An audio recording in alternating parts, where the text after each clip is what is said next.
Hello everyone. तो बच्चों आज हम पढ़ेंगे डिहाइड्रेशन ऑफ अल्कोहल वाली रिएक्शन जो आपके अल्किन के प्रिपरेशन मेथड में भी काम आती है और यही रिएक्शन हम अल्कोहल चैप्टर में केमिकल प्रॉपर्टीज में भी देखते हैं। तो चलो अब क्या करते हैं, अपने एक रिएक्शन देखते हैं, उसी के साथ उसका मैकेनिज्म भी देखते हैं कि क्या होता है। यहाँ पे अगर हमने ऐसा कुछ एक अल्कोहल लिया, ध्यान से, ठीक है। अगर हम इसकी एसिड के प्रेजेंस में H2SO4 और टेम्परेचर अगर हम 170 डिग्री सेल्सियस से अगर ज्यादा ले, ठीक है, उस केस में हमारा कुछ ऐसा प्रोडक्ट बनना चाहिए और यहाँ पे वाटर का एलिमिनेशन भी होना चाहिए। तो ये रिएक्शन है। तो चलो अब हम इसका एकदम स्टेप वाइज कंसेप्चुअली मैकेनिज्म देखते हैं कि इसका यहाँ पे क्या मैकेनिज्म आता है। ठीक है, तो पहले स्टेप में देखना अच्छे से। ठीक है, ये क्या है आपका अल्कोहल है। यहाँ से जो हमने एसिड लिया है, अब एसिड क्या करेगा, H प्लस रिलीज करेगा। तो यहाँ H प्लस आया, ध्यान से देखना, यहाँ पे ऑक्सीजन के पास लोन पर है, तो ये ऑक्सीजन की लोन पर क्या करेगी, इस इलेक्ट्रॉन डिफिशिएंट H प्लस को यहाँ पे लोन पर शेयर होगी। तो ये क्या बन जाएगा, यहाँ से CH3CH, यहाँ पे ऑक्सीजन के साथ हाइड्रोजन अटैच होगा, ऑक्सीजन ने लोन कर दी है, तो इसको बनाएगा प्लस चार्ज, यहाँ पे फिर से क्या जुड़ गया आपका CH3 ग्रुप जुड़ गया। अब देखना यही होता है आपका ऑक्सोनियम आयन, यही हमारा ऑक्सोनियम आयन। ठीक है, अच्छे से देखना यहाँ पे। ठीक है, अब ये रिएक्शन क्या होती है, वापस जाना चाहती है, क्योंकि ऑक्सीजन के ऊपर प्लस चार्ज कैसा होता है, स्टेबल नहीं होता। ये रिएक्शन वापस जाना चाहती है, लेकिन ये रिएक्शन वापस आ क्यों नहीं पा रही है, क्योंकि हमने यहाँ पे कंसंट्रेटेड H2SO4 लिया है, और कंसंट्रेटेड H2SO4 लिया है मतलब क्या रहेगा, H प्लस ज्यादा क्वांटिटी में। अगर H प्लस ज्यादा क्वांटिटी में तो रिएक्शन जाएगी आगे के डायरेक्शन में। अब देखते हैं यहाँ पे क्या होगा, CH3CH CH3। अब ये वापस तो नहीं जा रही है, अब आगे क्या जा सकती है, यहाँ पे आपका अगर ये बॉन्ड यहाँ पे ऐसा ब्रेक हो जाता है तो क्या बन जाएगा, H2O क्या हो गया, रिलीज हो गया, प्लस यहाँ पे क्या बन गया, CH3CH मतलब कार्बोकेटाइन का फॉर्मेशन यहाँ पे हो गया। अब देखना यहाँ पे एक सिग्मा बॉन्ड है, जो कि सिग्मा बॉन्ड ब्रेक हो रहा है। अगर सिग्मा बॉन्ड ब्रेक हो रहा है मतलब यहाँ पे आपकी ये स्लो स्टेप रहेगी, और रिएक्शन में जो सबसे स्लो स्टेप होती है वही रिएक्शन क्या होती है, RDS। अब यहां से हमें क्वेश्चन पूछे जा सकते हैं, याद रखना, जितनी कार्बोकेटाइन की स्टेबिलिटी यहाँ पे, जितनी कार्बोकेटाइन की स्टेबिलिटी यहाँ पे ज्यादा होगी, उतना ही रेट ऑफ रिएक्शन भी क्या होगा, ज्यादा होगा। ऐसा क्यों है, क्योंकि अगर ये RDS में अगर आपका कार्बोकेटाइन जो बनने वाला है, अगर ये कार्बोकेटाइन की स्टेबिलिटी ज्यादा है मतलब ये जल्दी बनना चाहेगा, और रिएक्शन जल्दी बनना चाहती है, वही क्या होता है, रेट ऑफ रिएक्शन।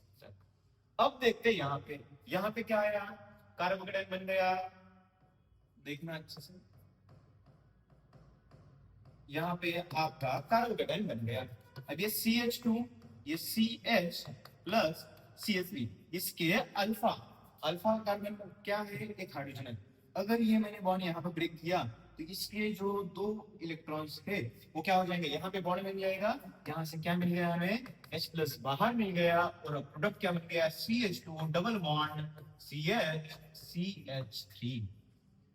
ऐसा हमें कुछ यहाँ पे प्रोडक्ट मिल रहा है, क्योंकि क्या है आपका एक अल्कीन, यही क्या है, अल्कीन का प्रिपरेशन ऑफ मेथड भी है, और यही अपना अल्कोहल का एक रिएक्शन है। अब हमें एक चीज पता है, कैटलिस्ट क्या होता है, कैटलिस्ट ऐसा कंपाउंड होता है, ऐसा केमिकल कंपाउंड होता है जो रिएक्शन की रेट फास्ट कराता है, और वापस वो रिएक्शन में पार्टिसिपेट तो करता है लेकिन कंज्यूम नहीं होता, हमें वो वापस मिलता है। यहाँ पे देखना H प्लस कंज्यूम हुआ, और यहाँ पे हमें H प्लस क्या मिल गया, वापस मिल गया। तो इस रिएक्शन में हमारा H प्लस इसकी तरह काम कर रहा है, तो कैटलिस्ट की तरह काम कर रहा है।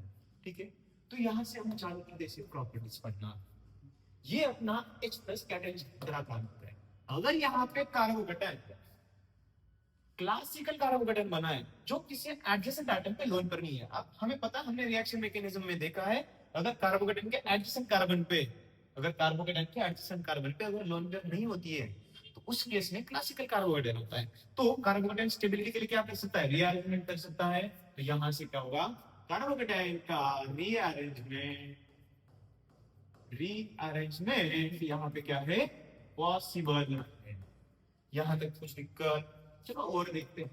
यहाँ पे RDS में हम जितने भी रेट ऑफ रिएक्शन डिसाइड करते हैं वो किससे डिसाइड करते हैं? आरडीएस से करते हैं। आरडीएस में हमारे पास एक ही मॉलिक्यूल है, इसमें रिएक्टेंट साइड पे सिर्फ और सिर्फ क्या है, एक मॉलिक्यूल है। जैसे कि यहाँ पे दो है, तो ऐसा कुछ है नहीं। आरडीएस में क्या है, बस एक ही मॉलिक्यूल है। तो देखना यहाँ पे रेट ऑफ रिएक्शन के इंटू क्या रहेगा, CH3CH, यहाँ पे आपका ऑक्सीजन आयन आएगा, और ये क्या आ गया, CH3। और इसका पावर स्टोइकोमेट्रिक कोएफिशिएंट 1 है, तो पावर करेगा 1। इसी वजह से यहां से इलिमिनेशन हुआ है, इसी वजह से हम इसको क्या बोलते हैं, E1 रिएक्शन।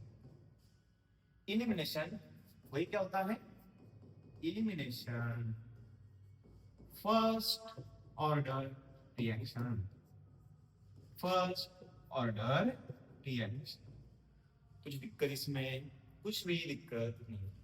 चलो यहाँ पे देखते हैं अभी, ठीक है। आरडीएस में एक मॉलिक्यूल था, दो मॉलिक्यूल बन गए, मतलब यहाँ पे आपकी अगर एंट्रोपी की बात करें तो डेल्टा एस क्या आएगा, पॉजिटिव आएगा। और उस केस में हमारे पास एक इक्वेशन, याद हमारे पास एक इक्वेशन है, delta G is equal to thermodynamic relation है delta H minus T delta S, ठीक है। यहाँ पे रिएक्शन कैसी है, आप सिग्मा बॉन्ड ब्रेक कर रहे हो। आप अगर सिग्मा बॉन्ड ब्रेक कर रहे हो, मतलब यहाँ पे क्या करना चाहिए, हमें हीट देनी पड़ेगी। देखो ये आरडीएस लो स्टेप है, यहाँ पे मुझे अगर बॉन्ड ब्रेक करना है, ये सिग्मा बॉन्ड जो स्ट्रॉन्ग बॉन्ड है, तो हमें एनर्जी देनी पड़ेगी। मतलब कौन सी रिएक्शन है, एंडोथर्मिक रिएक्शन है, तो यहाँ पे डेल्टा एच क्या रहेगा, पॉजिटिव रहेगा। यहाँ पे डेल्टा एच ऑलरेडी पॉजिटिव है। तो देखना स्पॉन्टेनियस रिएक्शन कौन सी होती है, स्पॉन्टेनियस रिएक्शन वो होती है जो delta H sorry delta G negative होता है। अगर मुझे यहाँ पे निगेटिव टर्म चाहिए, तो मुझे ये वाले टर्म की वैल्यू ज्यादा होनी चाहिए, क्योंकि यहाँ पे आपका ये क्या है, ऑलरेडी पॉजिटिव है।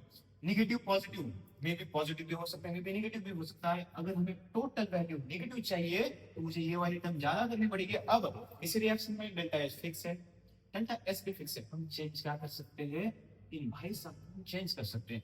अगर मैंने टेम्परेचर यहाँ पे हाई रखा, तो उस केस में आपका डेल्टा जाएगा नेगेटिव। मतलब मैं यहाँ से एक चीज बोल सकता हूँ, फिफ्थ प्रॉपर्टी हमारी, reaction is spontaneous, reaction is spontaneous at high temperature।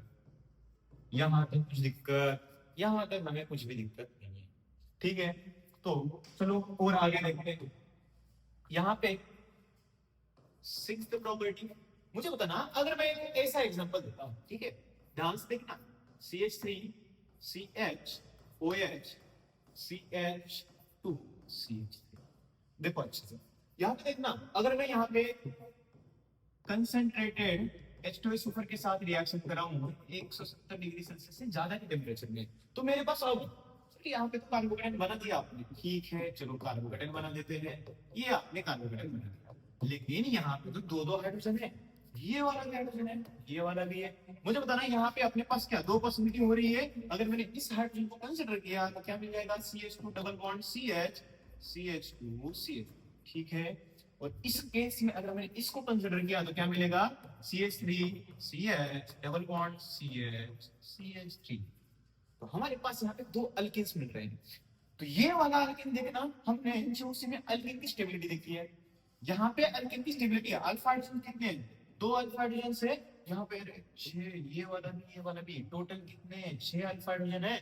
तो यहाँ पे मोस्ट स्टेबल अल्केन कौन सा है, या आपका मोर स्टेबल अल्कीन है।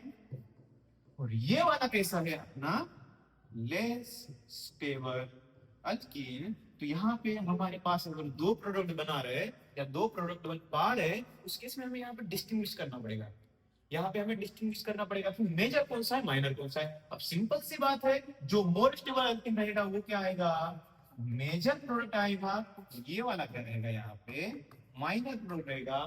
तो एक चीज याद रखना, जो मोर स्टेबल अल्कीन होता है उसको हम बोलते हैं सेड प्रोडक्ट, ये चीज हमें याद रखनी होगी।